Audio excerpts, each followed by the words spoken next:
God, I don't have to deal with her anymore. Good evening, welcome to the Novi Board of Education regular meeting of December 19th. We'll call the meeting to order. If everybody would stand for the Pledge of Allegiance. Pledge allegiance to the flag of the United States of America and to the republic for which it stands, one nation, under God, indivisible, with liberty and justice for all. Okay, thank you. Can we get the approval of the agenda? Mrs. Baudouin. I move to approve the agenda as presented. Second. Moved by Mrs. Baudouin. Second over there. Seconded by Mr. Mitchner. All those in favor? Aye. Those opposed? Passes 7-0. This brings us to the next item, which are celebrations. Mr. Meinke. Yeah, we have a really neat honor tonight as we're being recognized from the Michigan Heart Safe Schools program. And so I'm going to let Mrs. Ferris come on up and introduce our guest and the recognition.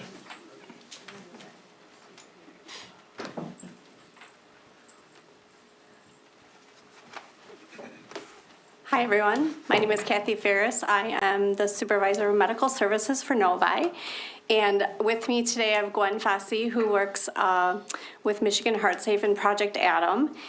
We have become Michigan Heart Safe Schools for all of our schools in our district. And this is our third recognition, our third time around, if you will. So Gwen's gonna give a little kind of overview of the program, and then we'll kind of wrap up a little bit. So it's really an honor to be here, and this is a great achievement and accomplishment.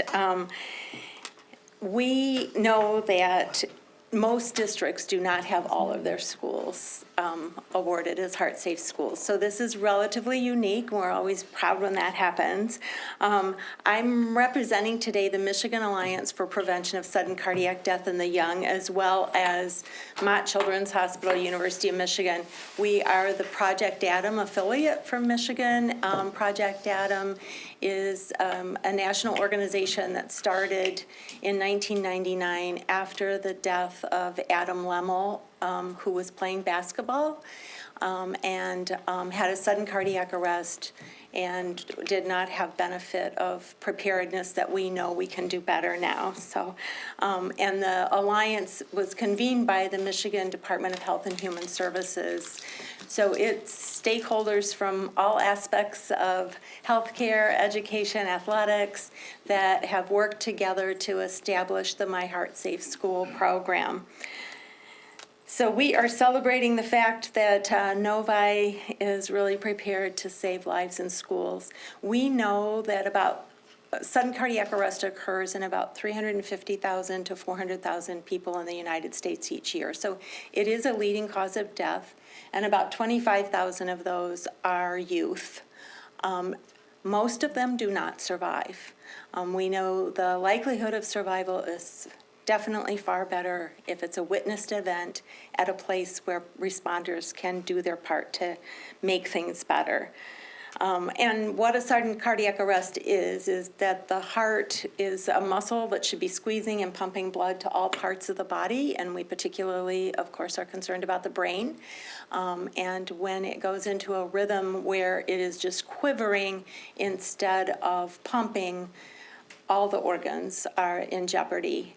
And that's where CPR comes in very intensely, that we need to keep that pumping going, and you can do that by pressing hard and fast in the center of the chest. So we say you need to call, push, shock. So call 911, push hard and fast in the center of the chest, and retrieve a defibrillator if there's one in the vicinity. So the fact that Novi has done this, and you redo every 3 years, so being in the third year cycle, there are very few schools that have done the fourth year cycle, but there are a few of those. So you guys are really on the edge of the best performance of all. So we know of 10 lives that were saved in Michigan related to schools this calendar year. One of them was just like 10 days ago. So not all of them were on school property. One was at a bowling alley, but they took the defibrillator with them with the bowling team, and it got used. The youngest was 8 years old. The oldest one was 81 years old.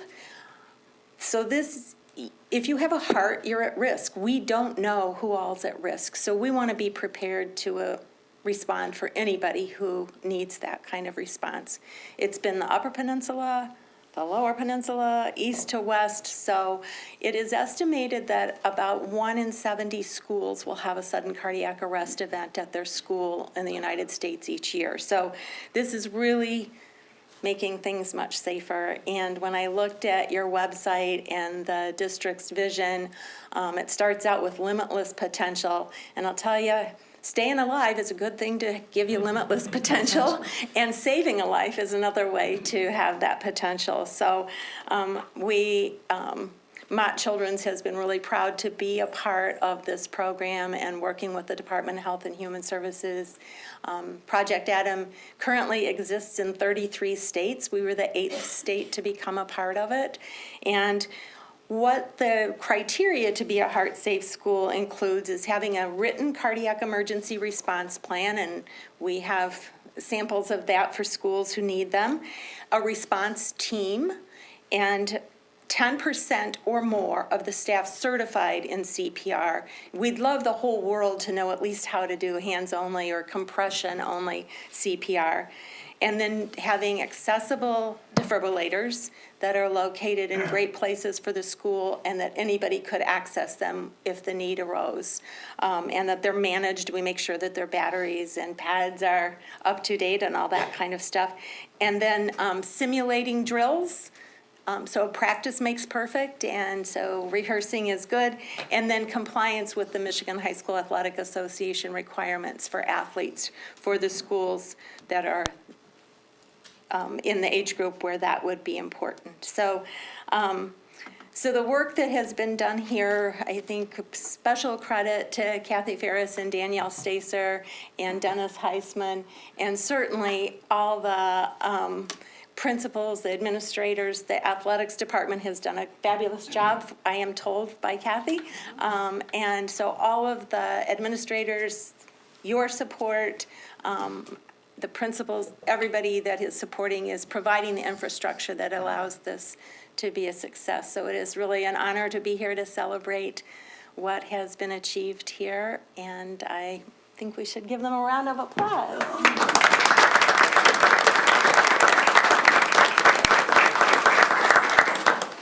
So each school gets a banner. Each school gets a banner. Oh, upside down. Each school gets a banner.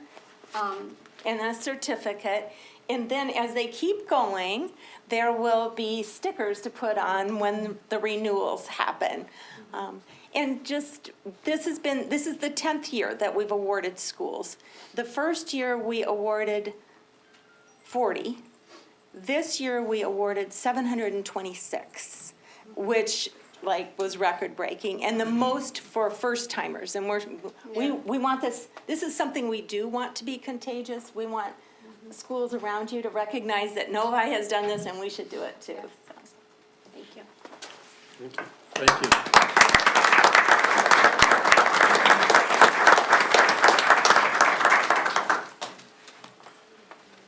Does anyone on the board have any questions or comments? None? I really appreciate the recognition that our schools are getting. Pardon me. Go ahead. You know, as I've said up here before, this is near and dear to my heart. Just reminded me of a friend in high school that I lost doing the same thing. So I'm glad our schools are taking the initiative in, putting AEDs where they're accessible and, getting everybody trained. So thank you very much for the recognition. Absolutely. And don't ever hesitate, even if you haven't been trained, take the AED out of the box, open it up, and it'll tell you what to do. Thank you. I think there's gonna be a picture moment right now in the lobby for the principals and the program directors, so thank you so much.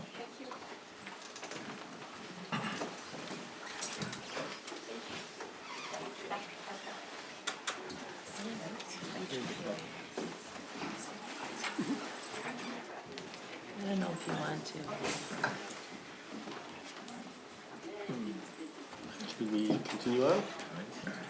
Okay, we'll let them clear and then continue on. Okay. This brings us to our next item, our student board representative report. Cameron. I lost half my audience, guys. I need to get started. Don't take it personally. I will. I'll try that. Okay, yeah. So obviously, Novi's been doing really well. I mean, we always have been, and we'll just continue to do well. So I wanted to start off by talking about Wish Week, which was like our big fundraiser we had last week. It's typically like 1 week a year where we are able to raise like quite a lot of money and send somebody or like fulfill their wish basically. Yeah. She's gonna close the door, Cam, so people can hear Yeah, you. you can continue. Okay. And so, yeah, we typically do this in around March, I believe, but this year we decided to do it in December before break. It went really well. Still, we still hit our goal. However, like as a student, I noticed there wasn't as much like participation as there was before. I don't know if it was maybe because Christmas break was coming, or winter break was coming up, or what exactly it was. But we still hit our goal, and that's what really matters. And I actually got to see the kid when he found out he was going to Disney, so that was amazing. And yeah, so that was a big hit. Student staff basketball game, also biggest thing I've seen that was part of that week.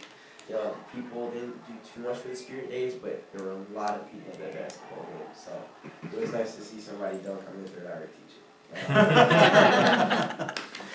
And so then moving on to winter sports. Winter sports have been also doing pretty well this year. No sport has been doing like terrible. I mean, obviously, you know, everybody has like good years, but nobody's been pretty consistent. I can personally say Novi boys swim and dive. We had our first meet last Thursday, and we won. So that was a nice try meet we had, and a nice victory as well. Boys hockey's also been doing really well. They have like, I swear, like 3 hockey games a week. So I don't know how to keep up with all of that, but they're doing well from what I've heard of this street. And wrestling as well. So overall, winter sports. And then moving on for winter break, like students have been very, very, very excited. I feel that with adding the fall break this year, and then adding Thanksgiving break and winter break, I feel like it gives students just enough time to really balance like all their schoolwork with the breaks, and it works out a lot better. Morale has been like at an all-time high. Like not as many tardies, not as many absences, which has been nice, and I've noticed at least. And so that's been really, really cool. I was actually asked to talk about the power outage on Tuesday. So for all of you that don't know, there was a bit of a power outage on Tuesday for Novi High School. And so it was like the middle of 4th hour, and the lights all just went off. And so the students were like, they were very thankful. That's not where I thought that was gonna go. Yeah, Did you think that was where it was gonna go? Yeah, Speak the was- truth. That's I'm being honest, so but yeah, they also did appreciate the day off as well. So, but yeah, overall, Novi has been doing really well, and we've been continuing to excel academically and just as like a population itself. And yeah, thank you. Thank you. Thank you, Cameron. Any questions at all? I don't ask that. How old was the kid that's going to Disney? Did they tell you that approximately? If I had to guess, it's like usually they like in like an advisory we like actually like do like a good look at who like the kid was. So we didn't really get that as much. Oh, I thought you said that you saw the kid. I must have Yeah, misunderstood. no. I saw him at the student set basketball game. So Oh. at halftime they came out with like a huge poster. You're going to Disney, and so he was very, very great. Oh, I okay. believe around 8 years old. Okay, so like a littler kid. Yeah. Cool, that's awesome. Great job. And also this week, the choirs and bands and orchestra have been giving their Christmas concerts. We got the power back on just in time for the choir concert on Wednesday, so. There was rumor that they were just filming a Sunday video, and like I'm not saying like that's like we want that, but I'm just saying like there was like there was rumor that. You don't want that? No, I He doesn't know what to say. We're all like coming at him from all angles. I just like I think He's as never gonna ask students, if we have questions ever No. again. that would be very appreciated. Maybe we need like a power outage video. Mm. come up with that. Maybe we should just have the power not go off. Maybe. No, but he liked it. How would they see it? I don't, right? Okay, thank you, Cameron. Okay, this brings us to our next item, which is reports of the board, the 2019 bond and fall construction report. So Plant Moran Real Point does a presentation for us a couple times a year to give us an update on construction progress. We're gonna start with Mr. Donnelly, who's gonna give us the first half of the presentation, and then we'll be inviting Mr. Mike Posthumus up from Fielding International to talk a little bit about some of the meetings that we've had with our town halls, and then I'll close with just a little thought about next steps. So I'll turn it over to you, Mr. Donnelly. Thank you very much. Appreciate it. Happy to be here tonight. Again, what I'm going to be covering tonight is related to the progress for the 2019 bond. We are getting towards the tail end of the projects related to that bond program, and then I'm going to turn it over to the King Scott Fielding team to give an update related to the bond planning related to 2025. Some of the active projects or projects that we recently completed that I'd like to touch upon tonight are the Meadows Phase 2 and playground completion, the high school baseball softball complex Phase 1 and tennis facility Phase 1, the 6th grade house renovations, district-wide access control, and just what the balance of the 19 program looks like related to schedule. It was a ceremonious day back in September when we had our ribbon cutting for Meadows. We had completed the Phase 2 of that project, along with the new playground. The photos that we're looking at right now are some of the photos from the ribbon cutting ceremony, some aerial photos down in the lower left, not only of the overall building, but of the playground.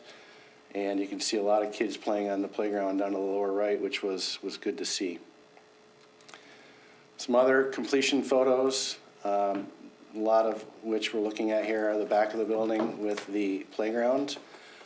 Just keep in mind that the intent moving forward with the 25 bond program is that we improve all of our playgrounds district-wide to match the level of quality that we have at the Meadows building and Village Oaks. So a lot of photos here related to the exterior playground and landscape. Some of the interior spaces, if you haven't had an opportunity to get inside there, the classrooms up top, the great congregation area, cafeteria spaces down below. Some more photos of the cafeteria area, the stage, the connector ramp coming from the classroom addition, serving area down in the lower left, the main lobby off the back of the building, and the brand new completed gymnasium down to the right.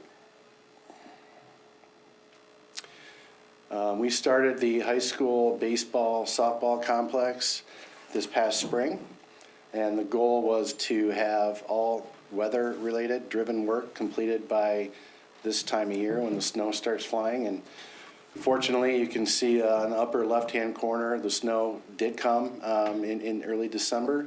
But fortunately, we were able to get all of the turf down for both the baseball and softball. While we don't have an updated photo of it, a lot of the asphalt paving, first course of paving, was able to get completed. We will be doing work throughout the winter, predominantly to complete all the grandstands that are going to be behind both baseball and softball. The netting, the fencing, things that aren't necessarily weather-driven will be going on during the winter, as well as the new video boards that we recently approved. Just some more progress photos, many of which are showing the turf being installed, roadways being completed, utilities being done. Some great photos here in the upper left of the new fields with the Novi logo, the bullpens coming together, the fencing, and retaining walls that support the, that would be the northeast parking. Just some more progress photos.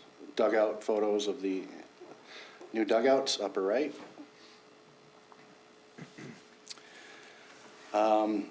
Now that we have baseball completed and we feel confident that they're going to be able to use them in the spring, we can now start demolition of the existing baseball field, first opportunity, and start the Phase 1 of the tennis facility.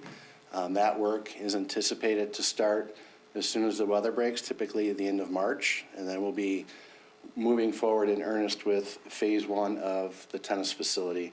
Everything that we're looking at here that's either in blue or green is part of phase one.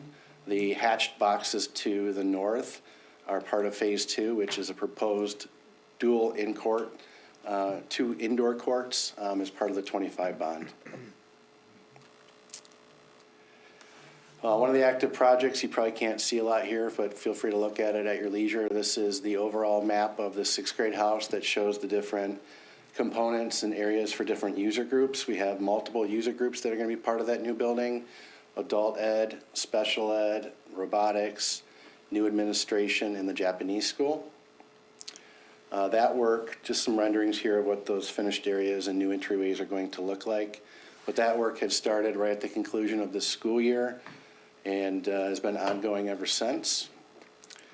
Some of the progress photos here, in interior demolition, mechanical, electrical, plumbing rough-ins, metal framing that's ongoing throughout the interior for the new spaces. Very similar type photos on this page. The upper left-hand corner shows the canopy foundation. Each new user group is going to have their own separate entry with canopies. That's the foundation work to support it. Just some more interior photos. I'm hoping that next summer when I get back in front of the board, we'll have a lot of photos that will start to show the areas being finished, but we're still right in the middle of construction right now. Another project that recently wrapped up that has been ongoing in phases is the district-wide access control. We finished all of the elementary schools, which was the last phase over the past summer. And just kind of a high-level overlook of where we are to complete the active projects. If I didn't cover it previously, the 6th grade house will be ongoing from now through the end of next year, with the majority of the user spaces being turned over prior to next school year. Baseball, softball will be complete to a point where we can utilize and use the fields in March. Usually they start towards the end of March. And then there will be some spring-related items that we need to complete as the weather allows in April and May, and that's top coating of the asphalt, as well as probably some landscape work. The tennis facility will start in March of this year when the weather breaks, and be complete in fall, September of '25. And then we're programming right now behind the scenes and starting to kick off the design for the new wellness center, which will be this building. The use for this building once the administration moves. So we're actively involved with that work, and construction is anticipated to start later in '25. So I try to get through that as quickly as I could. Obviously, if there's any questions, I'm happy to answer them, but thank you for having me here tonight. Are there any questions? No? Thank you, Mr. Donnelly. All right, thank you. I'll turn it over to the King Scott fielding team to give an update on the 25 bond planning.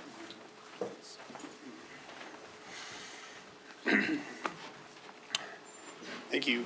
Good evening, everyone. I'm excited to give you an update on the activities that began really this summer and spanned through the fall on beginning to imagine and begin planning for the 2025 bond.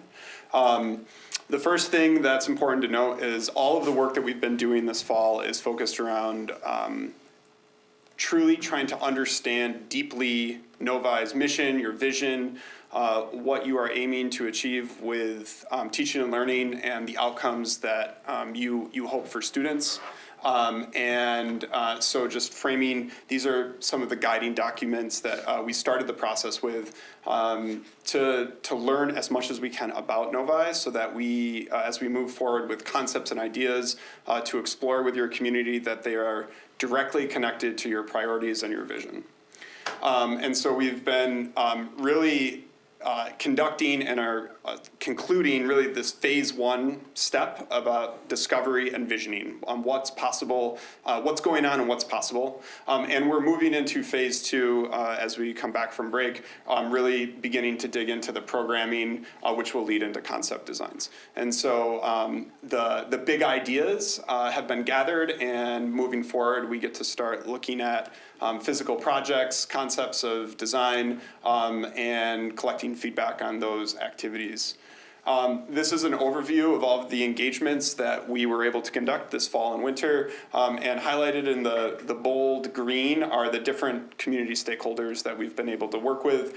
So you'll see representatives from leadership teams, multiple student engagements, multiple staff engagements, and 2 community town halls, and a couple deeper dives into athletics and performing arts teams, which my fellow team members from King Scott will talk about in a little bit. Some images from some of the engagements that we were able to conduct with your staff, digging into the big ideas, the vision, what's possible, what are the barriers getting in the way of the most important types of teaching and learning experiences that your staff envision for the future.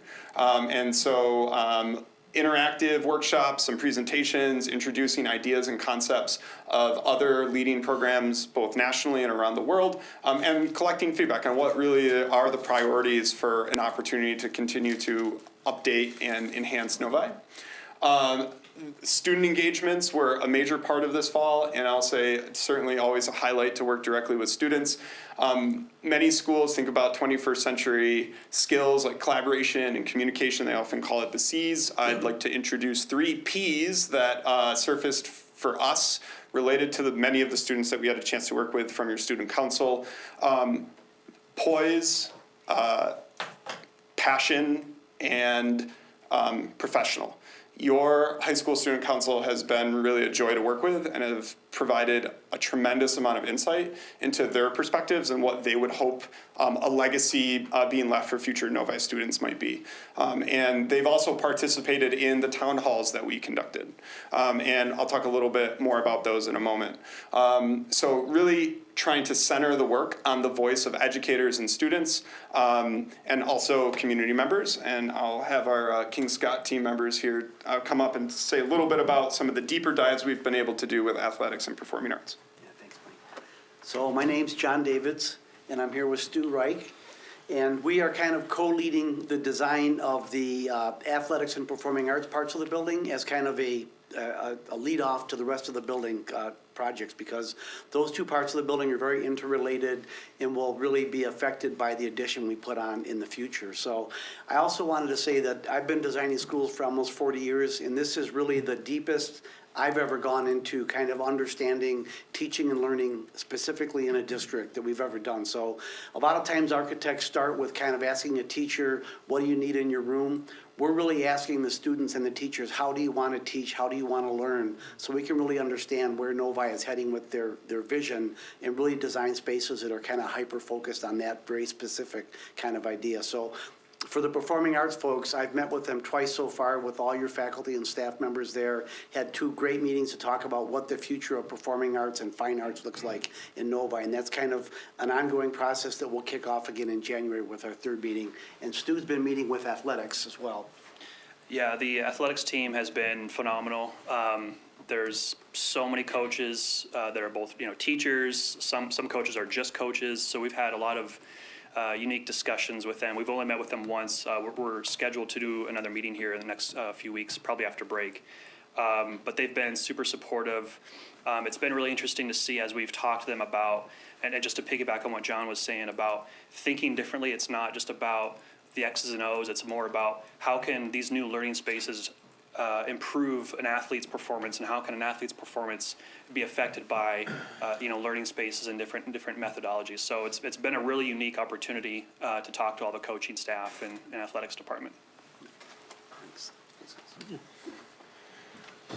And then the final, or not the final, another addition to the engagements has been 2 community town halls that we've had the opportunity to host.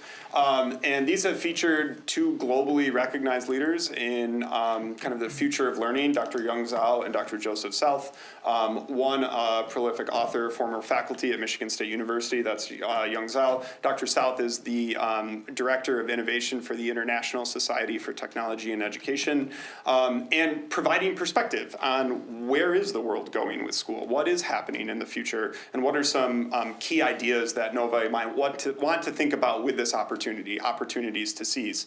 And then following their presentations, allowing community members a chance to provide some feedback and ask questions, and start to, just at the very beginning, start to grapple with what might be possible. And you see in this image, we have a table of students here who also had an opportunity to co-present alongside Dr. Zhao at our first community town hall, and did a phenomenal job framing some of their priorities, things that they thought might be really important to take advantage of with this. So coming out of these sessions, the work that we had been aiming for and will use to begin the physical design of concepts, a series of opportunity statements. And I encourage you to read and reflect on these, and hopefully have an opportunity to answer any questions that you might have. But you'll see themes like purpose, designing for practical and also equitable access for great learning, integrating real-world skills, and finding more opportunities for those things to happen. We know that Novi is already a leader in this, but staying at the front edge of what are the new industries and new skills and capacities that students need to have, evolving and creating incredible space while maintaining perhaps the most important thing, safety and the well-being and wellness of learners inside of the school, and then personalizing learning. How do we allow every student to reach their unique genius and maximum potential? From these challenges or opportunities and challenges to seize, we moved into the process of designing guiding principles. And you might think of guiding principles as ways to respond with architecture and design that could influence the environment that you're able to imagine, but also the practices and policies that will influence the future of learning. And so these 6 guiding principles are emerging and are I think a really comprehensive set of ideas. The way we use guiding principles is when we go through the design and we might arrive at a crossroads. Should we do A or should we do B? We look back to the guiding principles and say, what are the guidelines that have been established by the community? And so they are a set of rules for us to follow, or a framework for us to follow as we get into more detailed design. So I would encourage you to also read these, and hopefully this may be an opportunity to affirm these by the board to say, yes, this is the direction we'd like to go with the preliminary concepts. So again, those themes of purpose and individuality, well-being, student-centered environments, collaborative and connected community spaces, safety, and of course, innovation and lifelong learning. And I believe you have copies of those. Where does this all go from here? All of this text, this is an architecture project, or this is a design project. So we're using all of this text to start to design concepts for physical space. So just as an example, here you see one of the guiding principles, enable flexible student-centered learning. We've been able to ask both adults and students, what are the types of environments that allow you to be flexible in your learning spaces? And so these are some of the design patterns or space patterns that have come out of our engagements that may be able to do that. So flexibility means having great learning studios or classrooms, having some choice in the environment, or maybe even dispersing technology in a more robust way throughout the building so you can use advanced tools and resources to learn. And so then that becomes physical environments. So this is an example of an image of a place that provides a school flexibility with dispersed technology and some choice of environment. It doesn't look like necessarily a traditional classroom, but it's a really engaging space for an educator to meet with a smaller group of students, maybe around a very specific problem that they're grappling with or trying to solve. So it gives the school some agility to provide really unique, robust, and in-depth experiences. So this is just an example of how those ideas take shape in physical space. And then last, I just want to offer your town hall meetings surfaced lots of great ideas, lots of really important questions to grapple with, but a couple key sound bites that I wanted to pull that we gathered directly from your community that I think are really important. One, I used to think it was about changing the layout of the school, but now I think that it's also about changing the way students learn. Or I used to think innovation was a big risk, but now I can see ways to push for more innovation. So the community was really recognizing that this isn't just about physical space. It's about enabling new ways of students accessing knowledge, new ways of students building skills, and providing a really strong foundation for how teaching and learning will certainly evolve in the coming years. And so with that, I just want to say thank you. It's been really amazing learning so much about Novi, and we are truly excited to start creating physical space alongside you, concepts of physical space, and making this vision come to life with designs in the coming months. Thank you. I'd like to just add a few things, and I appreciate your comments, Mike. One of the things that might come to mind are specifically the draft of the guiding principles that were curated. That's something that really I would like the board to think about, and what Fielding will do is they will go ahead and send us. So if you look at the next slide down from that, where you see an example of what the third principle that was developed for us is, and that kind of gives an example, a little bit more concrete example of how that principle might be executed in the design process. We're gonna ask the board probably in January to consider affirming or approving those. There'll be an opportunity if you think there's concern or discussion, but I think it will be helpful as they get into concept design for the board to say, yes, this is the direction that we're comfortable with, and so that we don't get too far ahead of things. Another thing that I think is gonna be important is to understand kind of the next 6 months. We're gonna talk tonight about what it is that the, board's wishes are in terms of, are we going to go out and when? I know that's a part of our information and discussion.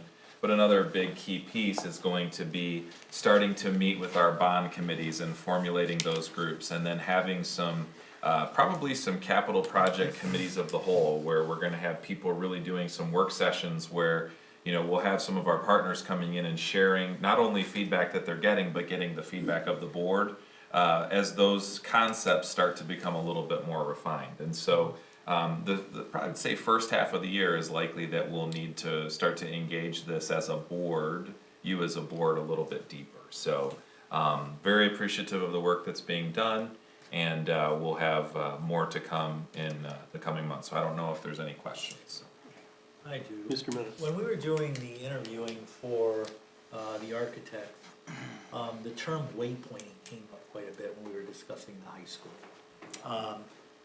And my understanding is setting up the high school in a way that's easier to get from point A to point B, both physically, but also somehow color coding or using some sort of mapping so that kids would know, especially when they first start coming to high school, to get to one place to another. To what extent did that come up as a topic during some of your investigation? Is it still something that you see as important as we move forward? So, and John will have some things. I'll start and I'll pass it to John. 100%, this is a critical move for this facility, is to essentially breathe some air and life into it and also help people navigate and find their way. It is a building that has been added on and adjusted and changed over the years, and it surfaced from staff and students and the community that it is a confusing space. And to be a welcoming, high-performing, and exceptional facility, those are certainly things that that we will be looking at and are already looking at. How do we improve the wayfinding, and how do we improve the navigation of the space at large? Yeah, it's, Novi is one of the, over 500,000 square feet, one of the biggest high schools in the Midwest. So I kind of did some test walks to see how long it took from end to end, and you got to hustle to get 5 minutes from end to end in the building. The bigger issue is really the amount of corridors that look exactly the same, and there's a lot of kind of stress coming into a new school already, but when you have no idea where you are in the building, it really isn't good. So what we're gonna look at is ways to create paths through the building that are both shorter, but also experientially a lot more pleasant, more natural light, more views, more understanding where you are in the building, instead of just being down, I'm in one of these corridors with brown brick walls on both sides. You know, that doesn't help you much when you're trying to find your way through. So we're really looking to really kind of reinvent that whole middle core of the older part of the building, to give it life, to give it more experience, and to make it more, and it goes right to the wellness thing too. Kids they wanna have more natural light, they wanna see the outside, they wanna not be in kind of dark corridors, you know, so it all really ties together to those principles that the kids are giving us about what they think the building really needs. Yeah, and from a athletics perspective, this was their first comment and concern was wayfinding, and it was really interesting to hear. We even attended a swimming when we were touring the building, and there were, you know, people coming, visiting teams coming in, and they were confused, and, you know, long conversations with Don that we've had about, you know, the safety concern about people having to come deep into the building to go to the gymnasium or the natatorium. So that's definitely on the forefront, is finding opportunities to have, you know, focal point, entrance points, closer proximity of these athletic events to the front of the building, that way they're not going deep inside the high school. So, yes, that's definitely on the forefront. Okay. Mr. Mitchner. A comment and two questions. So first, a comment on Meadows, just the usefulness to the community, on the community side, using it for Parks and Recs basketball. Like, I can speak for my team, the kids love playing there. You think we were going to Little Caesars Arena. Every time they see one of their games is there. And from a coach standpoint, it's just nice to be in a big facility where you don't have just 2 feet between you and the wall where the court starts. And to be able to come right out from that and go into the cafeteria area, and they have snacks that the parents provide or whatever, and be able to eat in an area where it's meant for that kind of thing, in a really nice atmosphere. It's just fantastic to have that kind of facility. And we play at all the different elementary schools, so we get to see all of them, and it's a completely step change of experience and that facility. So that's amazing. And then the question is, are we having any more of those community sessions coming up in the next calendar year? What are the dates for those? Yes, we are having at least 2 more, and hopefully as the project progresses, we'll be able to identify some other opportunities for engagement. The next is February 25th. I could double check that for you, or if this is public, we can verify that. But February 25th, and then the next scheduled is in April. It's at the end of April, I believe, April 24th. We likely will also have another community town hall in May. And we're working on, you know, somewhat of a calendar that we can share with the board, not just for those engagements, but also for bond committee meetings and then capital project committee of the whole meetings and so on and so forth over the next 6 months. And then my last question is, there's an opportunity statement in our folder too. Are we going to approve those statements too? Is that the goal? I think the goal would be for you to approve both of those. You know, they're slightly different, but the idea for these design principles is we'll get an actual build out of each of these 6 so that you can see how that would manifest in an actual physical space and why that would be beneficial. And the nice thing is that these are curated from the feedback from the people that are boots on the ground, the students and the staff. So, All right, yeah. thanks. Thank you. Mrs. Bodine. Everything you've put together so far looks great, and I'm excited to see the principles and just the example of how that may come into fruition. I know from experience with Stuart that you are aware, I personally, I don't know about the rest of the board, but would love to see anything as early as possible, because I like to have a sense of what the direction is so I can ask questions early on. And you will likely see I have more questions than you would expect. Like, I tend to want to know, like, a lot of, like, well, why are we doing this? And I think that so far everything looks amazing, but as soon as you guys have stuff, I'd love to see it at CPC to just get a sense of how those things are all coming together, because I know what you put together for the initial presentation was amazing, and I'm just very eager to see how it's going to develop. So thank you. Appreciate that. And so far, like I said, everything's looking great. Thank you for that, and we will, very quickly here, after the new year, we will have material for the board to respond that is starting to bring all of these ideas to form, and so that will be forthcoming. Fantastic, thank you. Hey, Cameron. Yeah, so I got to meet with you two actually previously on one of the days that like this first came. And I wanted to say like everything like you talked about, I know like you've heard probably a few times, but it's like amazing, truly. I love the fact that you were asking like not exactly what do you need, but how can we help you learn more?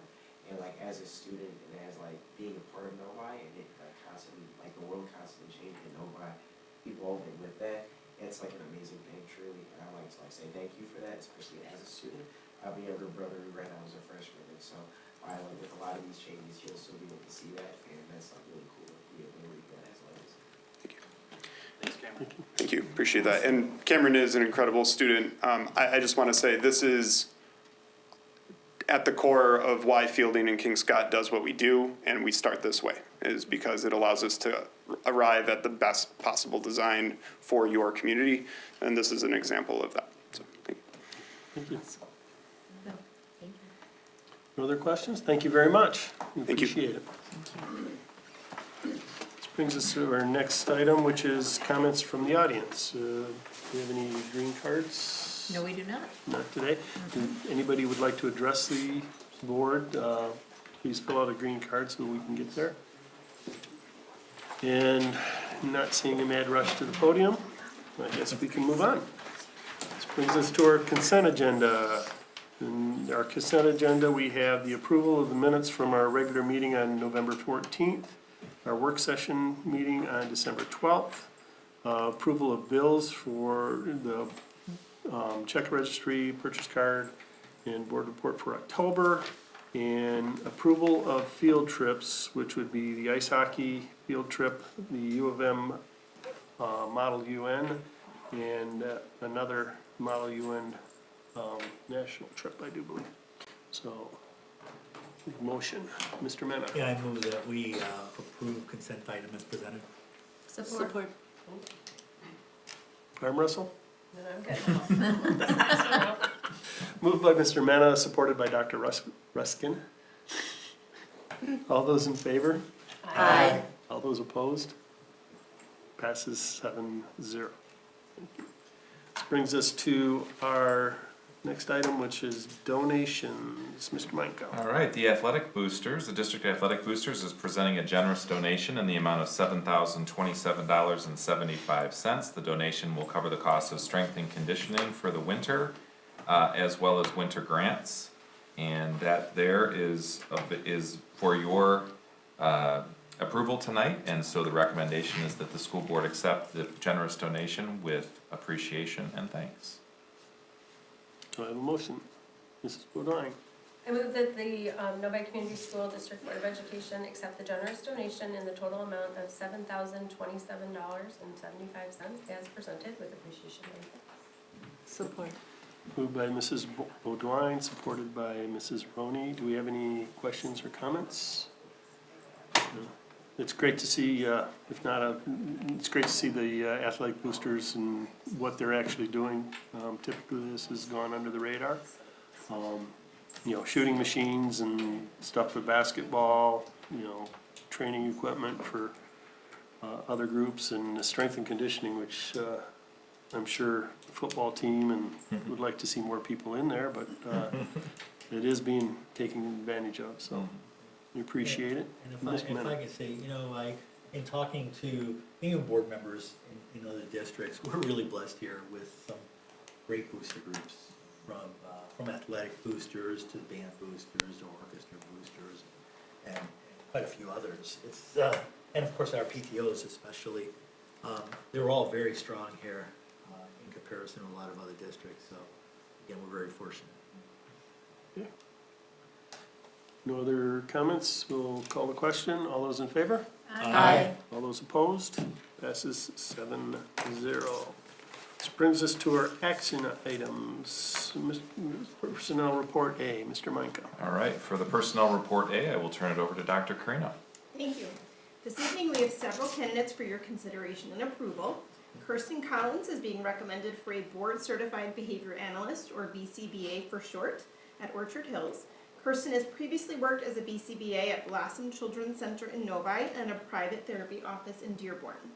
We also recommend Kristen Common for the middle school social studies teacher position. Kristen comes to us with previous teaching experience at St. Fabian Catholic School in 6th through 8th grade social studies. Katie Gerard is being recommended for the 5th through 12th grade 504 coordinator position. Katie was previously a kindergarten through 5th grade student services coordinator in the Williamston Community School District and served as the 504 coordinator as part of that role. We also recommend Priyanka Bachu for a special education resource room paraprofessional position at Village Oaks. Priyanka has worked in our district as a lunch supervisor since last year and was previously an assistant tutor for students in kindergarten through 5th grade in India.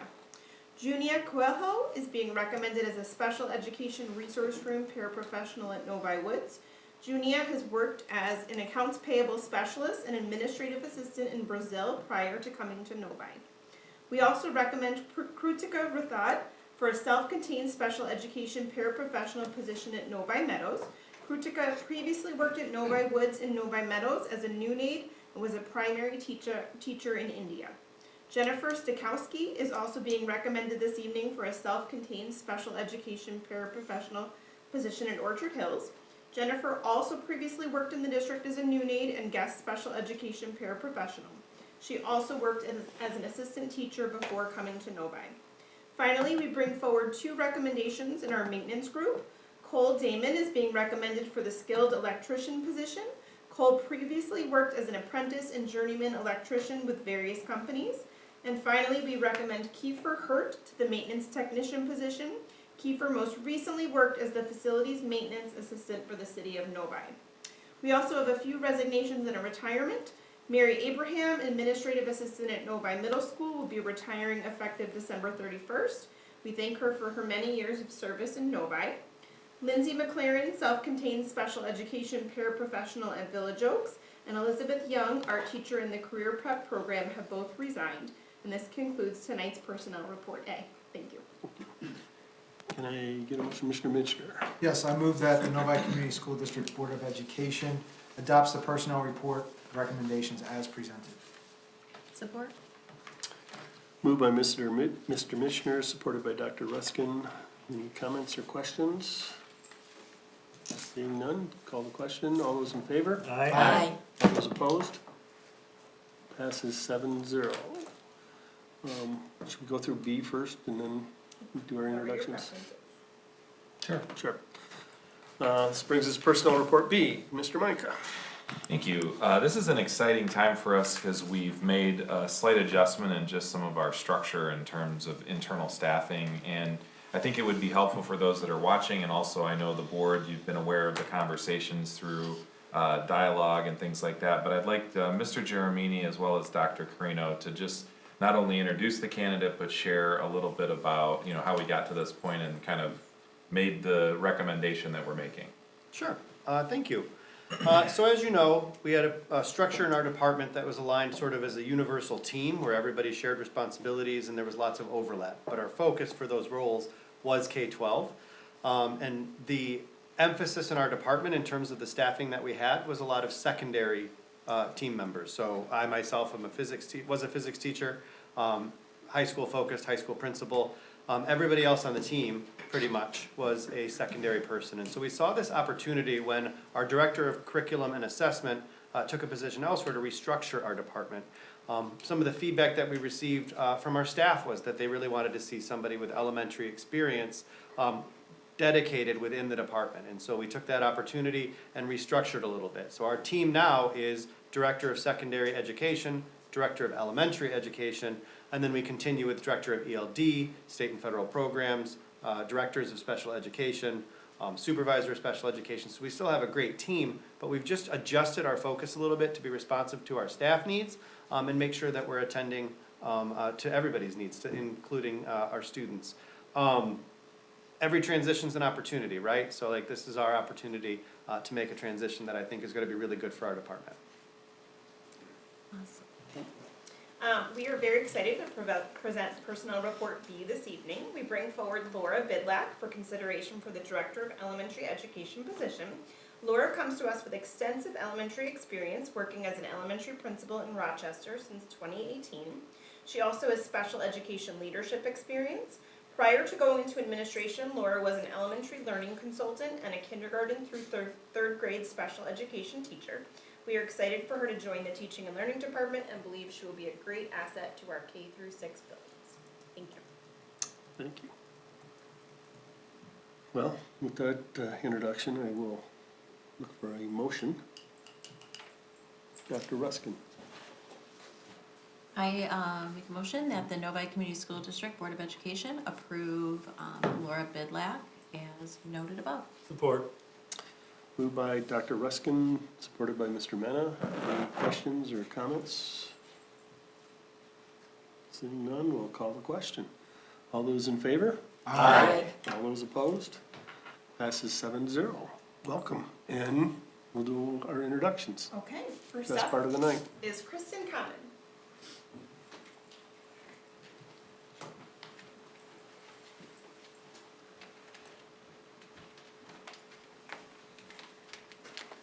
Hi, I'm Kristen Common.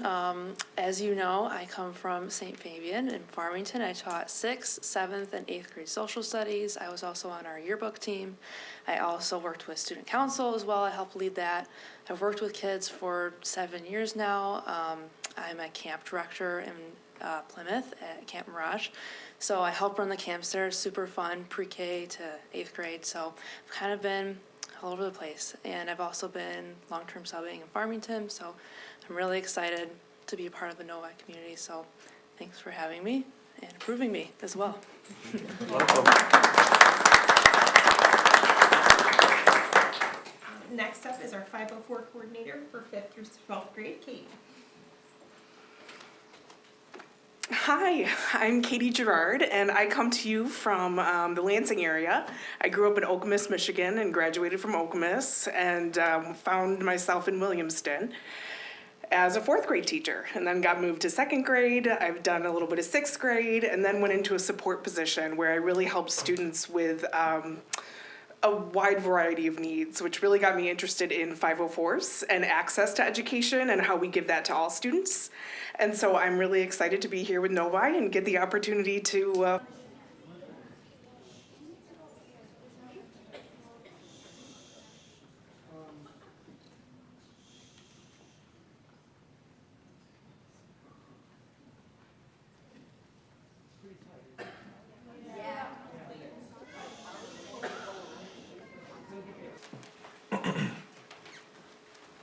Thank you, Dr. Karina, and good evening, everyone. I am Krutika Rathod. I moved to Nova in 2019 from Japan. I lived there for 4 years, and before that I was in Holland, Michigan for 3.5 years. I did my bachelor's in business administration and master's in foreign trade. Here in Novi, I served as a India lead and 2 years as a multicultural lead in Novi Woods. I worked as a noon aide for 1.5 years in Woods and in Meadows. I am happy to be part of Michigan's best school district. Thank you and happy holidays to everyone.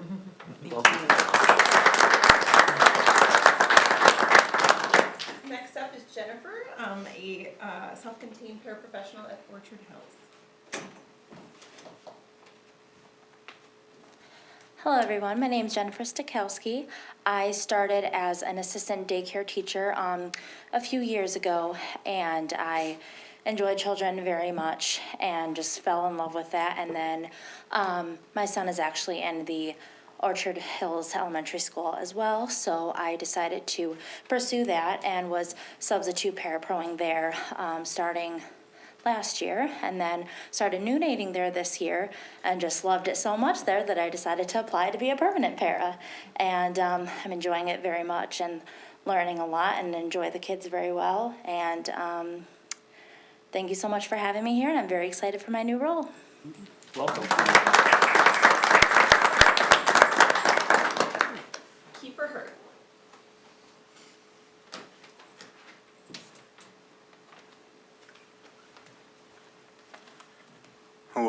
is Kiefer Hurt, and I currently work as a facilities technician with the city of Novi. I want to thank you for the opportunity to come work for the Novi Community School District, and I look forward to continuing my work in the community. Thank you. Thank you.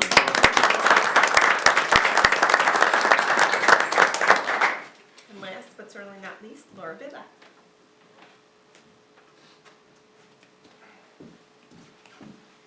Good evening. Very nice to greet you this evening. I am Laura Bidlack, and I thank you so much for the opportunity to join the team. If you don't mind, I brought my family, and I'd love to introduce them and thank them for attending with me. My husband, Todd, who is also... Oh, fabulous. Come on up. They did ask me if they were going to get to do this. And then they can be on YouTube. It's really exciting. Come on, guys, you can come up. The little one also noted that perhaps it would have been okay if he wore the Santa hat that he wore at school all day. I did not allow him to wear that in, but I did hear about that when you came in. Athletes, we're hoping they'll be attending, we always use a little bit of help in our athletics. Oh, let's take a quick. Thank you. So as I was saying, thank you for letting them come up and join. My husband, Todd, who also is an educator, he serves in Bloomfield Hills as the Assistant Superintendent of Teaching and Learning. My son's here, Blake, he's in 5th grade. Want to say hi? Hi. He is an athlete, football player, also a little hungry, he whispered to me. We're going to get some dinner after. Brady is in 9th grade. He attends Adams High School in Rochester Community Schools. He's in the marching band and also loves math. Are his hobbies. So thank you for allowing me to introduce my biggest fans and supporters. I'm so grateful to them. I'm incredibly excited to join the team. As Dr. Carino said, I am in my 20th year in education, all of which I've served in elementary. So all things elementary, I love and adore. I have extensive experience in special education, but also now has most recently served as an elementary principal for the last 7 years.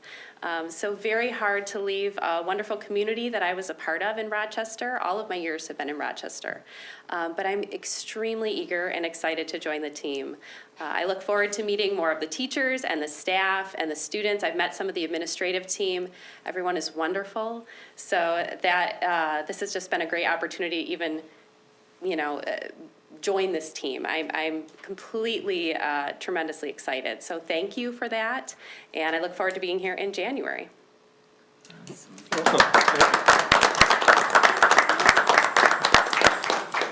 And you can get some dinner now. They are so good. Okay, this brings us to action item C, the superintendent evaluation approval. We'll get to it. Far away now, far away now. So, during our last board meeting, we had a closed session to discuss the superintendent evaluation. He reviewed his self-reflection with us, and we gave him some constructive feedback, hopefully. And with that, we will look for a motion to give him a rating on his professional practices. Somebody want to? Dr. Ruskin. I'll make a motion that the Novi Community School District Board of Education approve the superintendent professional practice rating of highly effective. Support. Got there first. She did. They're fighting over it. No, really, she can have it. Okay, moved by Dr. Ruskin, supported by Mrs. Beaudoin. The only thing I'd like to say is the law has changed, and for the overall rating, we only get the option of effective, needs improvement, or. Yep, needs support or emerging. Right, but for this one, we are allowed to use a highly effective rating, which I do believe is well-deserved. Do we have any other comments or questions on this? Mrs. Beaudoin? I just would like to, thank you, Mr. Menka, for all of your work. It's been wonderful working with you. and we're excited to have you continue with us and hopefully continue to be highly effective in your position. Just for the community to have a little understanding of this, because this is kind of a behind closed doors situation, we get an entire rubric that lays out what, so there's different categories, and then if you are highly effective in this category, this is what this looks like. If you are effective, it looks like these things. And so it was a really pretty simple process in that regard, because Mr. Ranka has been doing an excellent job for us. And in fact, I believe there were more conversations just about like, well, actually, you're doing a better job than your self-evaluation said. So at least from where I'm sitting, I think it's going just wonderfully, and just wanted to say thank you and fill the community in on how that process works. Any other com- Mr. Mena? Not that many years ago, we had an empty seat there and mostly empty seats over there, and now fast forward a few years later, we have a great team led by you, and in my opinion, you've met and surpassed all of our expectations. So thank you again, and we hope we have some more excellent years ahead. Thank you. Mr. Mitchell? I'd just like to say that, and I shared this in our meeting where we did the ratings, I think you're doing a tremendous job of balancing so many of your responsibilities and moving forward in all of them simultaneously. I think you could be somebody that's very interested in facility improvement and do that, or very interested in curriculum and systems improvement, or very personnel or staff focused. And it seems like, or very student focused, and it seems like you're able to make progress in all of those major areas simultaneously. I'm waiting to see where your weakness is. I haven't seen it yet, I have a lot, just ask them. but Maybe call your wife. maybe we need to talk more. But I just want to say overall, very impressed with your performance, and, looking forward to continuing to work with you throughout the years. Thank you so much. Dr. Ruskin? Yeah, I just have a couple of comments. I think, it was truly inspiring to hear, we all went around the room and gave rave reviews, but then you don't just settle for, the status quo. Like, you could just sit back and say, yeah, they all think I'm doing great. But you gave ways that you wanted to improve and continue to get better, and I think that that's inspiring for all of us as board members, and I'm certain for your team and your staff. So I think that was something that I took out of that meeting. I also want to thank my fellow board members. I think we had very nice, just open dialogue, which we have been having for several years now, but it was, just kind of like a back and forth conversation about things that we think are going amazing, things that we think are going great, things that maybe could use just a tiny bit of improvement on all of our ends. So Jamie and I had the opportunity to go to a new trustee event last night, and one of the things that they really talked about was a team of 8. We're a board of 7, and that, as kind of the leader of this district, that we are really a team of 8, and I think that we're functioning at a high level, and always have room for growth. So thank you. Thank you. 11.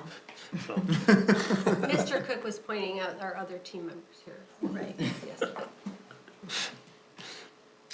Okay, any other comments? And then I will call the question. All those in favor? Aye. All those opposed? Passes 7-0. Thank you, Mr. Micah, and like I said, look forward to many more years of working together. This brings us to information and discussion. Our 6th grade house change order. Thank you. This is, an item that we wanted to bring to your attention. We don't have tremendous amounts of specifics at this point. I know Mr. Donnelly's here. He can talk to this a little bit. I know that I've had some conversations at CPC about this topic, but when you go to design a space, you assign contingency to every individual project. We also have an owner's contingency, which is for the whole project. One of the things that you have those contingencies for are unforeseen conditions. And so typically that's stuff like, you start to excavate an area and you realize that the soils are not going to support the structure, so we have to replace those soils, and we didn't realize we were gonna have to do that. In our sixth grade house, we have a couple things that were surprising.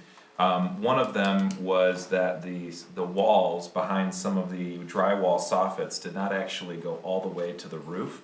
And that is a significant change because of the fact that in order to meet the fire safety code, the walls have to go all the way to the roof deck. And so the fire code changed, and when you're renovating a new space, that has to be done. So that was an unknown condition which has to be done around the perimeter of most of that facility. Also in the ITC space, we had some roof structural framing that was braced by, and I don't even know how this was possible, some of the hollow metal aluminum window frames, which have to be reinforced with steel, which again was something that was behind walls, and when you remove the walls, you find those things. So these, coupled with some additional requirements from the Bureau of Fire Safety, we are going to need to exhaust the contingency that was there for the specific project. Right now, we believe it's probably in the range of $700,000 to $900,000 to make those adjustments. We do have plenty of those funds in the owner contingency, but it would exhaust our specific contingency at that project. Additionally, we did not spend anywhere near the contingency that we had assigned to the baseball softball project. So there are, ways that we're saving in some areas, and then that's what happens when you move into these types of spaces. So we'll have more details for the upcoming board meeting, but I did want to alert the board. Kevin's here if you have questions specifically about that. But we're going to be asking for you to approve moving some more of our owner contingency into the contingency for the sixth grade house renovation. So when I first saw this agenda item, I was thinking it was related to what we ran into with fire codes on the middle school edition. So that's not the case here, right? This is strictly basically an older building, different, less restrictive codes, and having to bring it basically up to code? Yes, and also, it was a situation where the conditions were behind walls that were, there are assumptions made in any type of, project like this. The other good news is that we are at a point, we're probably at the 50% waypoint of this particular project.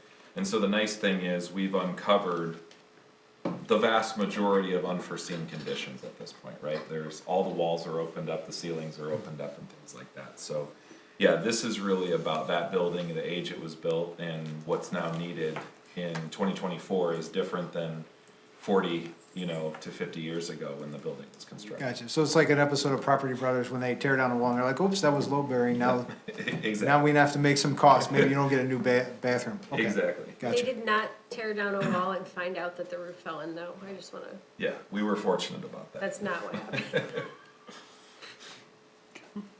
Any other questions? How quickly do we need to get this part approved so that construction continues at the rate we are anticipating? Right now, we're comfortable, there's plenty of work that's ongoing and in front of them, but I would say in January when we return, what we wanna do is sharpen our pencil and get a little bit more dialed in on the numbers so that when we ask the question, we have a pretty good idea that we're gonna be within range. So we'll bring that to our next board meeting for your consideration. Okay. So, No other questions? Okay. This brings us to our 2025 millage discussion, Mr. Micah. thank you. Yeah, so one of the things that we discussed, even over the past few weeks and at our last work session, I think Trustee Bodwine brought up just the opportunity to discuss openly about things that, as they come up. And I think that this is one that all of us have been talking about in various committees. We've had conversations about it. But I think we need to get into a conversation about, we have a perceived assumptive plan that we're moving forward in 2025 with some sort of a request to our community. And I think that that's a conversation that we need to formalize, and that you as a board really need to kind of weigh in and give your thoughts on that. So in order to start the conversation, I would just offer a couple pieces of perspective. Some people wonder when we say protect the millage rate, what does that mean? For schools and municipalities, particularly for schools, the way that our facilities are kept up is through local millages. So the local community, they essentially are able to vote for those types of dollars to be used, which are significant. Our operating dollars that come to educate our children come from the state of Michigan, and there's not enough of those dollars to essentially build new buildings or replace roofs or do wholesale changes to keep our facilities on the cutting edge.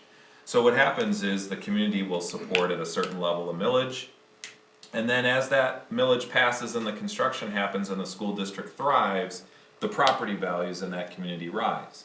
As the property values rise, you're unable to continue levying the same millage rate because the property values are not higher. So what happens is after about 5 or 6 years, that millage rate drops off. And when that millage rate drops off, what happens is that the school district is unable to then utilize or access additional capital without going out to the community and asking them to increase taxes, which is usually not a positive or popular thing. So the common theory and philosophy in kind of school facilities management is that when we get to a point where we're going to see that millage rate stop to drop off, we do something which called protect the millage rate, because it allows us to generate the capital to keep our facilities up to date. We have things that are like roofs, boilers, tiles, carpet, ceiling tiles, lighting. Those are things that can be upkept with these dollars. But also, as we start having conversations about making sure we're leading in our facilities, making sure we're continuing to be on the forefront and cutting edge, it's going to take capital to do that. So we're in the process of talking about what we might need, but parallel to that, I think as a board, you need to have the discussion of A, are you interested in protecting that millage rate? And then B, what is the general timeline? And I'll just offer that we have historically as a district gone back to the community in that 5 to 6 year range over the last few bond issues. And we are right at that point. So the last millage was the 2019 bond. We are now looking at 2025 in the face. And so we're kind of on that schedule and trajectory. So really it's up to you as the governing board to decide if that's something that you'd like us to pursue formally. And we can talk more about what that looks like. So I'll turn that over to you. Thank you. I know last time we offered up a small millage decrease when they came up. This time, I think the idea would be that we would just protect the same amount, no millage increase. Was there any other discussion from board members on this at this time? Dr. Ruskin.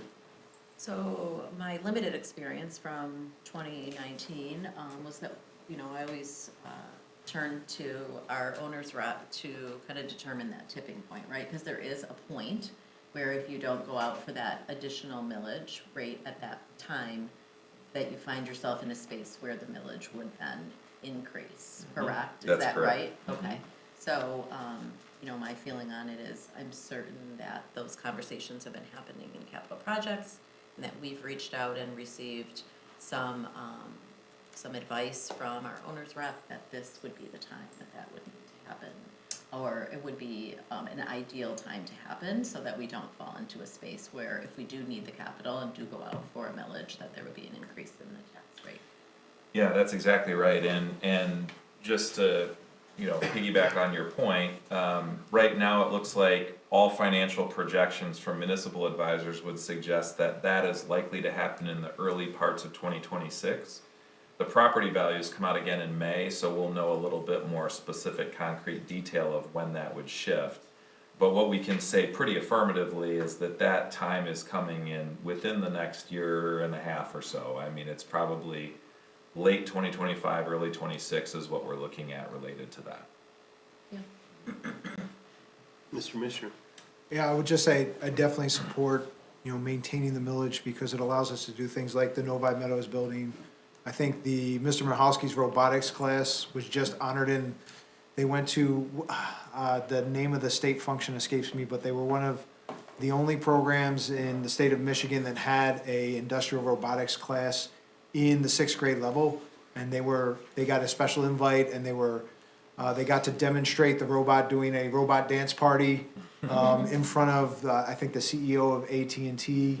So I think those kind of opportunities are the opportunities that allowing us to maintain a steady millage allows us to take advantage of. And I think, you know, if we plan for it, we let the community know, I think it is a better place to be in than being in a bind and needing capital and then having to go and ask for our community and our households to, you know, provide additional funds than what they were paying.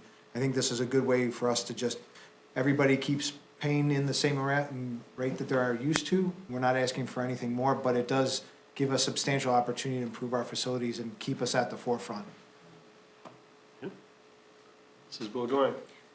So first, one of the things we've talked about in the Capital Projects Committee in regards to this bond would be to try to make some of the facilities, like what Mr. Mishner was talking about with Meadows being a great resource for our community, but trying to open some of those more public spaces up to have that be more accessible to the community. So I do really think that's a wonderful thing to do because we do have such a very generous community that has supported our educational facilities and school district. So I would like for us, if we have a way, to find a way to give back to community members who don't necessarily have kids in the district, because we do have quite a few of those as well. And then sorry, now I've lost my train of thought here. Skip me, and if I think of it again, I'll let you know. Probably will. Anybody else? One thing we do need to discuss is when we would go out for it. You know, we could go out for it basically any time now during an election until it's gonna, these millages are gonna fall off. So we could do a spring, we could do summer, we can do fall. So that's another point of discussion that we kind of need to, Mr. Leonard. So who is our team, or who do we work with that helps us with those numbers and? Because you said owner's rep, but I'm not sure. But don't we have like the folks that help us with the bonds and stuff, aren't they the ones that kind of? Yep, so, you know, Ms. Cicluna and I have been talking a little bit about that very thing. So, the person that you're describing is the municipal advisor, and so they provide, financial outlays, and Plant Moran Rail Point does as well. But the municipal advisor would be able to run actuarial tables that would show, here's kind of the projected growth in property values and what that's going to do and how your community is going to perform over time. And so they would then be able to run the analysis to say, if the board is comfortable saying no increase, right? So if that's the set point, then they can essentially look at that actuarial table and say, this is what we believe you're going to be able to get if you go out for a no increase millage at this particular time. And then, of course, another factor that you'll have to discuss as that comes, and we'll be talking about it, I'm sure, in this next part of the new year, is the timeline, right? The length of which you would want that money to be leveraged, right? So, you know, sometimes it's a 10, 15, 20, no different than do I go out for a 30, 20, or a 15-year mortgage. You have the same concept with each bond issue that you do as well. So the municipal advisor is something that's being bid out. We've done interviews on those, likely in February, along with our construction manager, as well as our bond counsel, as well as our municipal advisor. You're gonna see a number of those partners that we're gonna be bringing to the board for review. And they're gonna be the ones to be able to get us the details of precisely what those numbers would be. And, correct me if I'm wrong, so the timing would relate to that too, because the bond language with, the bond, attorneys and all of that has to be incorporated, and we're still working closely with, the design and fielding and all those things, so you, going out in May, I mean, I don't know, but would that be like a stretch to try to get all that information gathered, to get all the things you want in the bond, to have the bond meet, and then to also be able to file at the appropriate time and get the language right for the ballot for a May? Yeah, so the technicality of that is that 84 days prior to an election, you have to have the language into the clerk. So technically, we still could do that. I think it would be a bit of a stretch. It wouldn't be what I would advise, just from the standpoint of being able to make sure that we have a really well thought out plan. So, you know, we're progressing down a path of gathering information that would equip the board to be able to say, maybe in November of 25, or at the absolute latest, the spring of 26. You also have August of 25, which is a potential election date. So those are kind of three that I would say would be within your window. You know, the only caveat to that is without knowing when that drop would occur at this point, you know, the further that you push it out, you know, you run into that potential risk. But, you know, I think those would be your three to, you know, kind of look at as reasonable in order for us to really do a really well thought out process to inform the community. Mrs. I Baudouin. remembered, and I wrote them down. Good. Okay, so my second thing I wanted to say was that we also, in our strategic planning committee, did go through a facility study that was really quite extensive and shows in the next year, 2 years, 5 years, 10 years, what needs to be replaced just for functionality of the buildings. That's what Mr. Rank is talking about in terms of like boilers, roofs, that kind of stuff. So I know there's a significant amount of that work that needs to be done, separate even just from the fancy fun stuff that we like to provide to our students. So I think that's important for us to remember when we think about the bond possibility. And then the final thing, and I say this a lot, but I just feel like there's still community members, maybe even staff members that are not fully understanding, so I like to translate this for the community. The way that this budget works for the school is there's money from the state, and that's what is used to run the day-to-day operations, pay the staff, buy the copy paper, all those kind of things. And then this is a completely separate pile of money that we would utilize to build and remodel and renovate. So I just want people to be aware that these funds are not what helps us hire teachers or you know, pay for any of the day-to-day things. And so I do still hear from community members like pretty regularly, oh, how can we afford this, but we can't afford that? I just want to clarify with the way the laws work and all that, we are not able to ask the community for money to fund our day-to-day expenses. Is that accurate? 100% right. Okay, and I have translated it appropriately. I Okay. didn't mess it up. I just want to save you all the trouble of the 2 years of Board of Education training that it's taken me to be able to share this in a competent way. So that was my second point, because I think I like for people to understand how we make those decisions. Mr. Mitchell. I will say, to add on to what Mrs. Baudouin said, having a substantial amount of capital through millages allows us to cover those costs through the millage dollars as opposed to pulling out of general fund.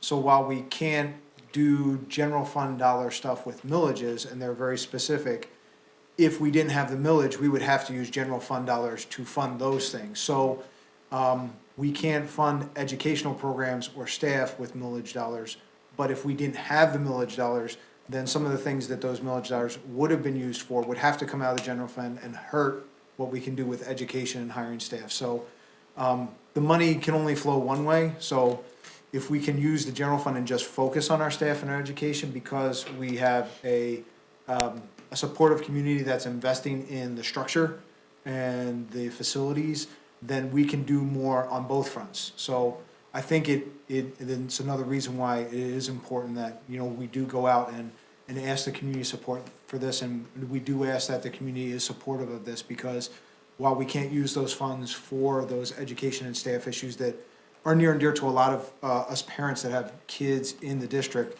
they do enable us to focus our general fund dollars on those items and then worry about facilities with our capital funds. And to that point, it sounds like August and November probably would be the keys. A little earlier is tough to put together, a little later we get close to the fall off. Is there a preference for when it seems like we get the most voter engagement between those two? Because we went out last time in August. Historically, in this district, is there a time where our community is more engaged or not as engaged? Yeah, I think a lot of it depends on what's happening nationally and statewide, and also with the school board. So the nice thing about 2025 there's not a school board election in 2025, but there will be midterm elections, and so I think you'll have, you know, naturally good turnout in November. We did have a lower voter turnout, as you recall, in the last time that we went out in August. We did so because of trying to capture those hold harmless dollars. We were trying to capture it, and it was like our one shot to do it. We wouldn't have typically recommended going in August as a result of that. It's really a preference of the board, but, you know, certainly, you know, it seems like November typically, historically, has been better turnout. 2019 bond was in a November election. Okay. It was the hold harmless that we did in the August election. So. And that was because we needed to start before the school year, was that correct? So if we did it in August, it would apply to the school year starting right after that? So it's a little bit different because the hold harmless millage and the non-homestead millage monies, those are accrued differently. And Okay. so the school bond funds are going to be almost like think of it like a mortgage for your house, right? So you're getting a note, and then you're gonna take that in a variety of series of disbursements. But the hold harmless millage was really supporting those non-homestead dollars that we can levy up to the 18 mils, if you recall all of that. We were trying to capture that on that exact year, and so we could have done that if we passed it in August versus waiting till November. Gotcha. Thank you. So you will come back to us with the amount and when things start falling off, and we can make a decision on the election we want to target. Yeah, I think what might be helpful is that in January, if you all have a time to think about it, come up with questions that you might have for us.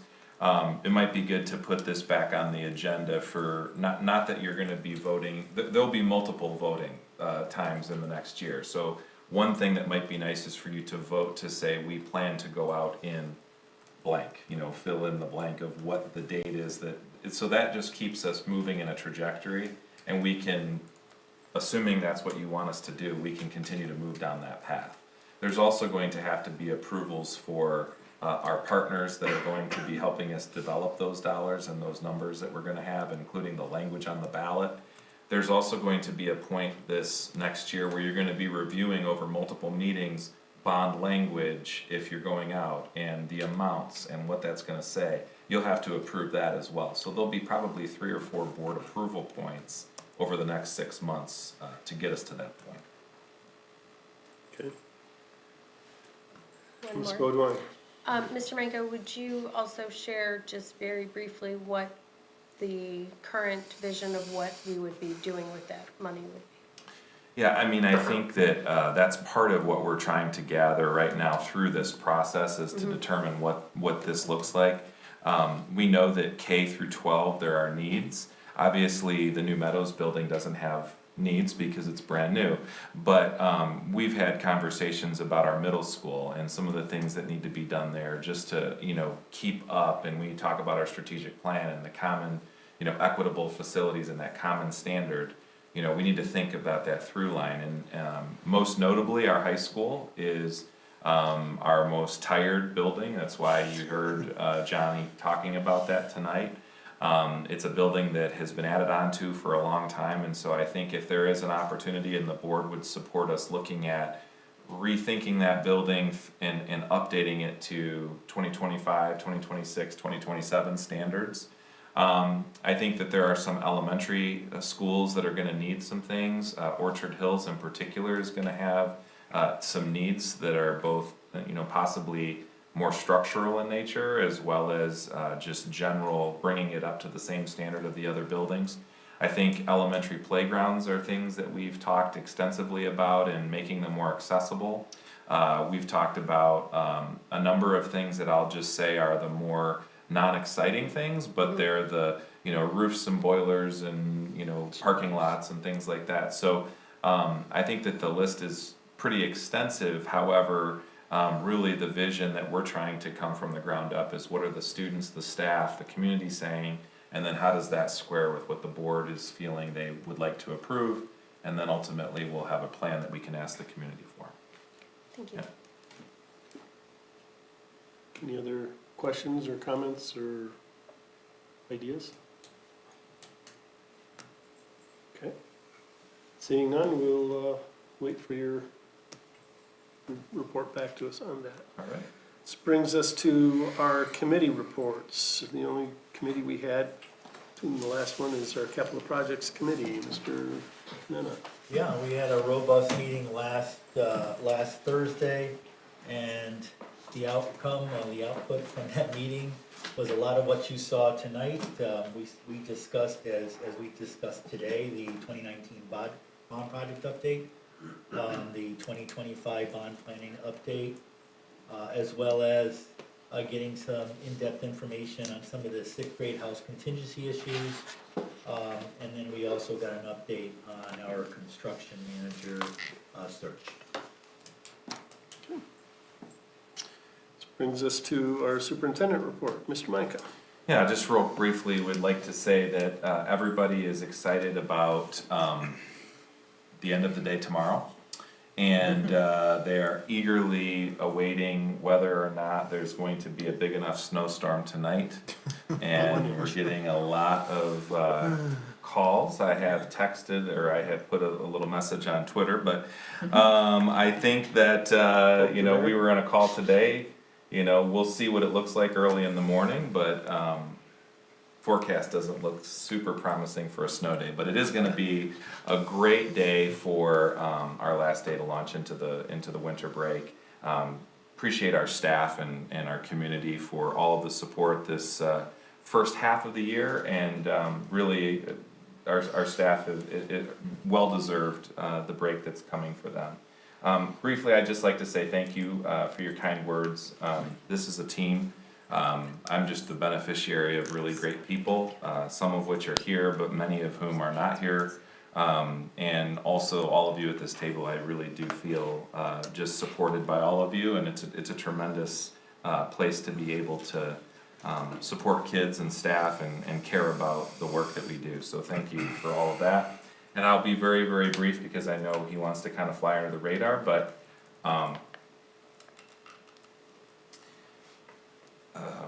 it's been an honor to work with you, Tom, and appreciate the work that you've done here. I think that our community owes you a great debt for your vision and your time on this board and your support of kids and the community. And I know we'll stay in touch, but I appreciate all your work.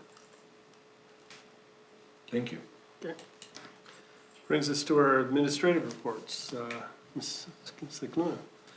Sure. I just want to give you guys an update. I know that there have been some communications around Route Finder, AKA Stop Finder, and I've been working with the transportation team, so I've got some updates. Out of the 30 drivers that we have 7 drivers remaining that we have to train. They will be trained, 1 will be trained tomorrow. The other 6 will be trained the first Monday we get back from winter break. And we are actually in need of 9 additional mounts for the tablets for the buses. And this is a need, they're not expensive. I will approve the purchase with Ben's approval as well. It's $2,500. But we can't use the tablets in the buses unless they are mounted, right? Because the drivers can't hold the tablet in their hand and drive the bus. It's gotta be mounted, it's gotta be stationary, otherwise the kids aren't safe. The tablets, so when we think about GPS, which is a need that our parents are asking for, they wanna be able to track their kids in the buses. Once the tablets are live, and they're in use, GPS is an embedded function within the tablet. So for the drivers that are using the tablet today, and the parents on those routes that are using Stop Finder, GPS should be live. We are farther along with this app than, I mean, certainly what I thought, but I'm new coming into the district. But for the 7 drivers and those routes that are not using tablets yet, they're not trained, we don't have that functionality yet. We will very, very soon. However, we need the mounts, and the mounts actually are custom made. They're permanently affixed to the buses. There's actually an 8-week lead time to get the mounts into the district.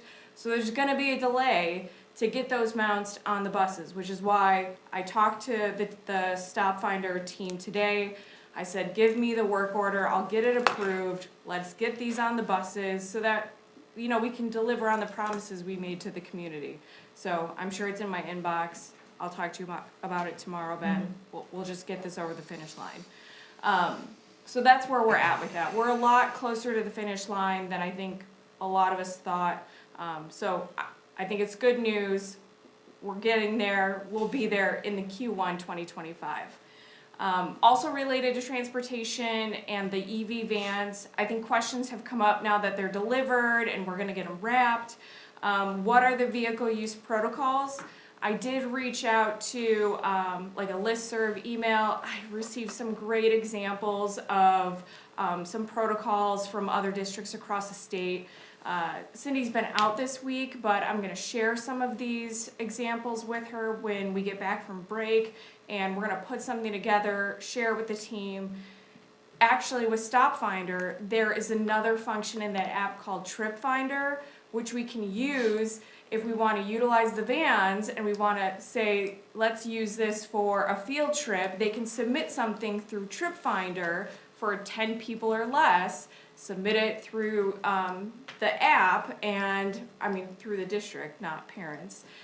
It will go through transportation, and then they can approve it to use a van. So a lot of functionality that we're paying for this app, but we can actually utilize it on the EV vans as well. So looking into that, we're going to try and utilize what we're paying for to full capacity, more to be built out there, but on the protocol and policy side of things, I'm hoping that we have something to share because we've already got a foundation in early January, and we'll share highlights on that, but more so I think it's going to be internal, but I know Ben, you and George have been asking for it, so more to come there.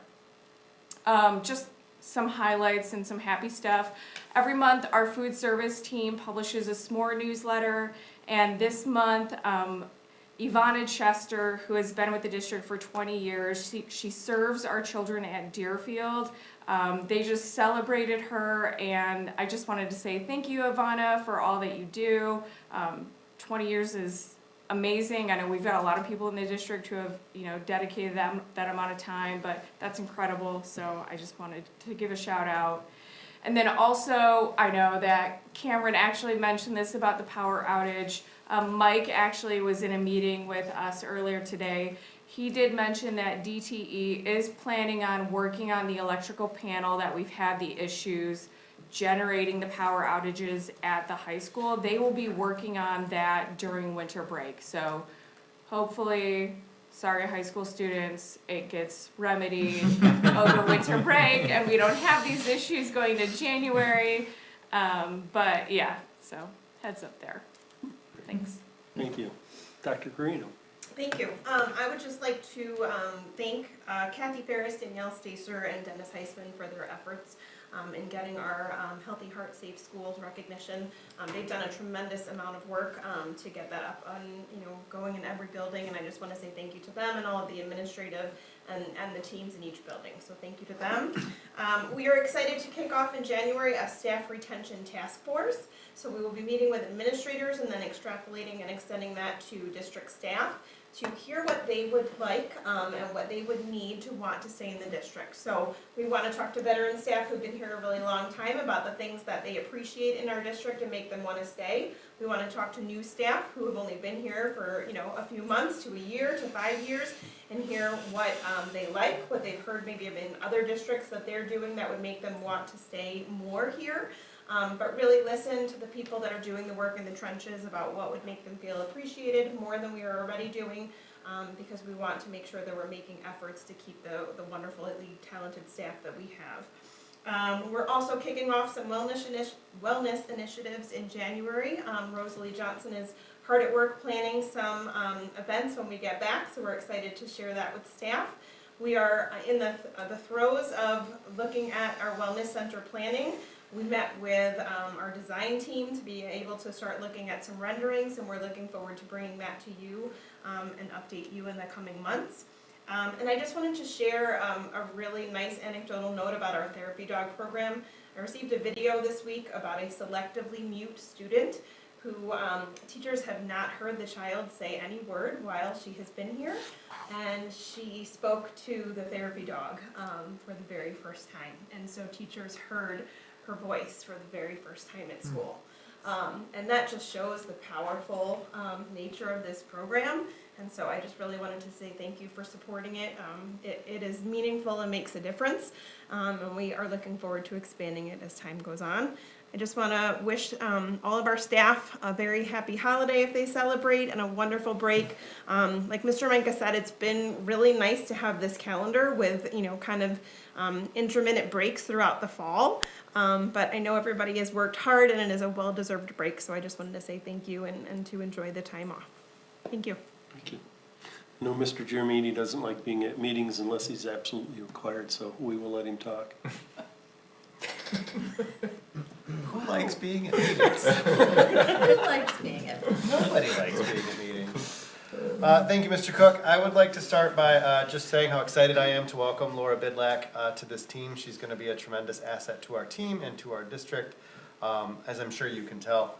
When we return in January, we have our winter assessment window beginning, so that does include the administration. It was very exciting, just about as exciting as a meeting.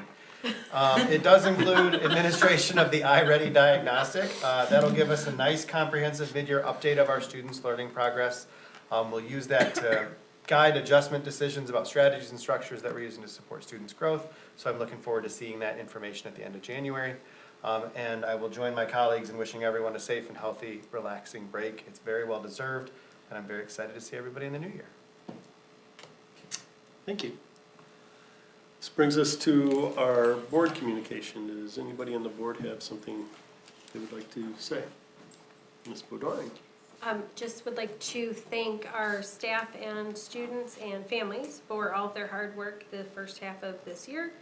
And I wish everyone happy holidays and look forward to seeing you all in the new year. I hope especially all of you get some rest. There's lots of work to do, I'm sure, so enjoy your break. Thank you. Mr. Mitchner. Just wanted to say, just wanted to commend Mr. Giramini, the district DEI committee and the individual building DEI committees in their hard work for the 24 calendar year. And note that we are now 50% of our way completed to our goal of having all of our K through 12 buildings having a multicultural night. Orchard Hills, Village Oaks, Parkview, and Deerfield have all had their events. I got to attend 3 of those. They were all very well attended. Everybody was very interested in learning about all the different cultures, partaking in the different imbibements and food that was being served. And it was just a very positive events for all those buildings. And then also note that, I'm also looking forward to seeing what Meadows, our middle school, our high school, and I know Woods already has their schedule for January something. 30th. January 30th, so looking forward to that event. And then also, Meadows had their, winter band / orchestra performance a week or so ago, and I just want to note again, it was an amazing performance, aided by more improved facilities over last year, and I just want to note that the students really shined. It's amazing what at a 6th grade level they can do, and I'm also always impressed that our district has both offerings.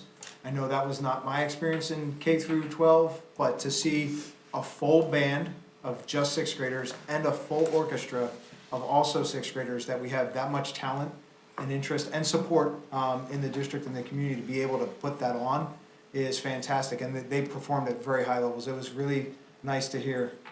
So.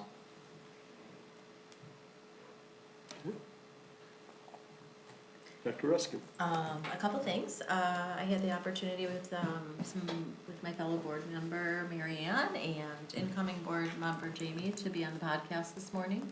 So that was fun. We were all a little nervous, but Mr. Micah made it relaxing, and George does a great job. And we have 2 students, right, who are there who help make that happen. So if you're bored during winter break and you're just really missing the district, there's about 25 episodes that you could catch up on. Just go on podcast.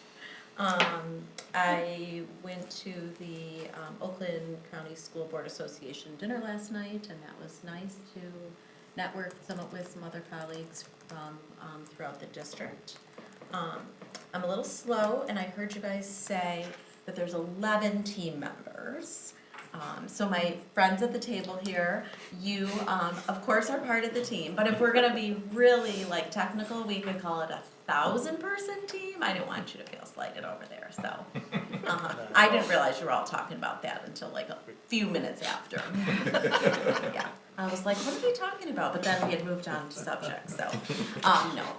In all seriousness, wishing everybody a great break. I hope you have wonderful family time, that you get to look out the window and see some snow, or maybe some sunshine, whatever your travels and where they take you. But I look forward to coming back in January and being rested and ready to move forward into 5 more months before graduation. Yeah. Right, the meeting. Anybody else? I'd like to mention a couple of things. Our choir, Novi Singers in Bella Voce sent about 30 kids to Carnegie Hall to perform The Gift of the Magi by, I can't remember his first name, but composer Whitaker. And they had a wonderful time. I got daily updates, because my son was part of that group. And they actually went in prepared and got some very good reviews just on their own from the composer. The other thing was yesterday there was the annual 4th graders going to the high school to learn about the band, the orchestra, and the choir. They got to, ask questions, see kids perform, everything like that. There's also been a awkward pause. I think that one was the juniors. The most recent one was for the juniors. They had a performance that they actually had themselves cracking up about that. And then the last thing I'd like to do is congratulate all the performing arts that are putting on their winter concerts, because it's probably the most fun time of the year for everybody, and that they get to do this, and they get to share songs from different cultures during that. And one thing that is upcoming is the Novi Singers are going to be performing down at Greenfield Village during their holiday nights. What day is that happening? The 22nd, Saturday. That's not the day I'm Sunday. going, but Sunday. Sunday. No, it's the 21st, Saturday. Saturday. It's the Saturday. It's this Saturday. I think, unfortunately, I think the event has been sold out, so we don't get to go. It'd be nice to broadcast that and advertise that a little bit earlier, so. But that's one thing that's coming up that I'm sneaking into. Fortunately, I got my way into it, so. Did you buy a ticket? Yeah. Okay, good. I was like, Mr. It's Cook's not not sneaking, announcing. he's breaking in. Yeah. I'm gonna break in, I'm gonna climb the wall. You're not supposed to tell them if you're going to do that. Well, you just gotta find where I'm breaking in, because it's a big area. And the last thing, I know he doesn't want it, but I want to thank Tom for his insights and a lot of the service to the board. He kept every student in mind during his decisions and his comments. I really appreciate him filling in. And when we interviewed 22 people, I think it was, and him putting his best foot forward. He serves this community, he serves this school with his heart, and sometimes it got hurt, but many of the times it led us in the right direction. So thank you for your service, Tom, and look forward to seeing you help out through your foundation, Friends of Novi. So appreciate it. With that, I will look forward to a motion Mr. Mitchner. Motion to adjourn. Support. Moved by Mr. Mitchner, supported by Mrs. Roney. All those in favor? Aye. All those opposed? Passes 7-0. Thank you very much. I did, baby girl.